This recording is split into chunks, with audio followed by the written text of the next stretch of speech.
Teka muna, attorney, nakalagay sa batas na may rights ang Sexual ang intimacy. dalawa para sa Yes. sexual intimacy. Yes. Paano ipinaliwanag yun ng law? Ano nakasaad doon? Ano exactly ang nakala? Oo. Let's say for men, Kasi yun ano nga, kanilang rights? kaya baka natanong nga ni Robin yun kasi Nakita yun ang niya kanyang siguro. basis. Oo. Na may rights Yeah. ang dalawang partido sa sexual intimacy. But yet you said men and women Oo. are different. Yes. So what are In the science, specific yeah, in yes, science. In But science. what are the specific rights of men? Yung ini-invoke ni Senator Robin. Ano eksakto 'yun? Actually, nakapantay siya doon sa Pantay. family code. Kung anong rights ng babae, yun din ang rights ng lalaki. Oo. Na hindi siya men only, favor to men, hindi siya favor to women. Nandun yung equality clause sa family code talaga. Oo. Wala din yung explanation. Walang explanation. Wala. Wala. Yun lang. Basta may rights to sexual intimacy, hanggang doon lang. Dapat Yeah. may explanation. So, ibig Yes. sabihin, Dr. Angelo, kapag consistent, no? Yung kumbaga, let's say for example, mahigit 1 taon na tumatanggi si Mrs. o si Ibang Mr. klase na yan. Na makipagtalik sa kanyang partner. Pwede nang gamiting May rason na basis yan. yun para idemanda. Yes. Ayun, Yes, may yung ano partner na mo. yan. Oo, yun na nga yung sasabihin sana ni Attorney Kapunan eh. Yung psychological aspect, yung Correct. inability Yes. to provide or perform. Oo, the kailangan may marital marriage obligations. counseling na. Kasi Yes. there lies the problem already. Yes. Tama ka dyan, Papu. Pero yung pa isa-isang gabi, pagod si Mrs., alam mo, there's so many things going on. Yes. Respetuhin na lang ng alam mo, Papo, di ba? Alam mo yun, di ba? Oo. Waiting. Expert ako dyan. Gusto mo, ako interview mo after si Dr. Angelo eh. Marami ako masasagot dyan. Baka maniwala yung mga viewers natin. Marami ako masasagot. Maniwala. Eto. Gusto kong kunin ang comment ni Dr. Angelo dito sa sinabi ni Senator Robin na yung mga asawa ay dapat magsilbi.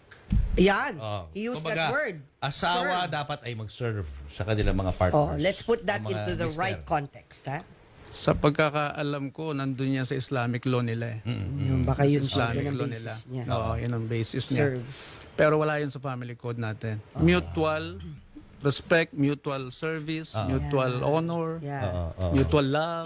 Ibig sabihin, both should agree. Yes. All Both right. should agree. Both So- should supply. Okay. Agree Both to should supply. So Yes. kung nangyari na nga ang hindi dapat mangyari, let's say for example ay pinilit ng lalaki sa ang kanyang misis kahit ayaw nito, may grounds ba yun para sabihing rape yun nangyari? Marital rape. Yan. Malinaw ang marital rape tungkol doon. Kapag pinuwersa, Kahit asawa, kahit asawa, covered ng batas. Yun. Yung At anti-marital anong parusa doon na Doc? 20 to 40 years. Imprisonment. Ganon din. Kung ano yung ordinary na rape, Yes. ganon din sa mister at Yes. naggagawin sa misis niya. Yes. Ganon din yung paglalaki naman yung complainant. O pwede rin si misis ang mang-rape kay mister. Yes. Tapos ganon din ang parusa.